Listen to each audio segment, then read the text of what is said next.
Hi everyone. ரீசென்ட்டா சில பேர்லாம் கமெண்ட் போட்டிருந்தீங்க. அதாவது எப்படின்னா கோர்ஸ்லாம் விக்கிற மாரி. "தம்பி நான் கோர்ஸ்லாம் என்னைக்கும் விக்க மாட்டேன்ப்பா. இந்த வீடியோ வேணா உங்களுக்கு ப்ரூஃபா கூட எடுத்துக்கோங்க. இந்த ட்ரேடு கோர்ஸ் விக்கிற மைண்ட் செட்டப்லாம் நான்லாம் இல்ல." ஏன்னு சொல்றேன் கேளுங்க. நான் இல்ல. நான் என்ன பத்தி மட்டும் சொல்றேன். எனக்கு அடுத்தவங்கள பத்தி எனக்கு தெரியாது. நான் ஏன் வந்து இந்த கோர்ஸ்லாம் ஏன் விக்க மாட்றேன், ஏன் காசுலாம் வாங்க மாட்றேன் அப்படின்னா, நான் ஐடில வேலை பார்த்துட்டு இருக்கேன். நான் ஒரு ஸ்ட்ராட்டஜி யூஸ் பண்ணுவேன். எனக்குன்னு ஒரு அல்காரிதம் இருக்கும். டெக்னிக்கல் அல்காரிதம் இருக்கும். நான் சிலதெல்லாம் கொஞ்சம் என் சேலுக்கு ஏத்த மாரி நான் சிலதெல்லாம் கொஞ்சம் படிப்பேன். எனக்கு அது ஒர்க் அவுட் ஆகும். இது திடீர்னு ஒர்க் அவுட் ஆகாம கூட போலாம். இன்னைக்கு எனக்கு ஒர்க் அவுட் ஆயிட்டு இருக்கு. காட் கிரேஸ்ல. ஸோ அந்த ஃப்ளோல அப்படியே போயிட்டு இருக்கலாமே நான் போயிட்டு இருக்கேன்ப்பா. எனக்கு தெரிஞ்ச கைடன்ஸ் நான் குடுக்குறேன். அத ப்ராப்பரா குடுக்குறேன். நெறைய பேருக்கு வந்து பாசிட்டிவ் தான் கிடைச்சிருக்கு. அதாவது என்ன ஃபாலோ பண்ணி கரெக்ட்டா என் ஸ்டோரிலாம் பார்க்குற பசங்க கரெக்ட்டா சொல்லிருவாங்க. அண்ணா நீங்க இதுல தான் நீங்க இன்னைக்கு ட்ரேட் எடுத்திருக்கேன்பாங்க. நெறைய பேத்துக்கு பாசிட்டிவ் தான் இருக்கே தவிர, நெறைய பேர் நெகட்டிவே கிடையாது.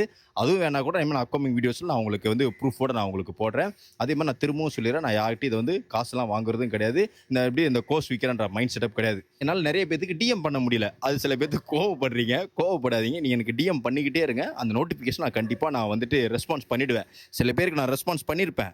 பண்ணியும் நான் சில பேர் அப்படியே நான் மறந்திருப்பேன். நீங்க ரெஸ்பான்ஸ் பண்ணிக்கிட்டே இருங்க. அதாவது ரிப்ளை பண்ணிக்கிட்டே இருங்க. நான் உங்களுக்கு கண்டிப்பா ரெஸ்பான்ஸ் பண்ணிடுறேங்க. தப்பா நெனச்சுக்காதீங்க. பை.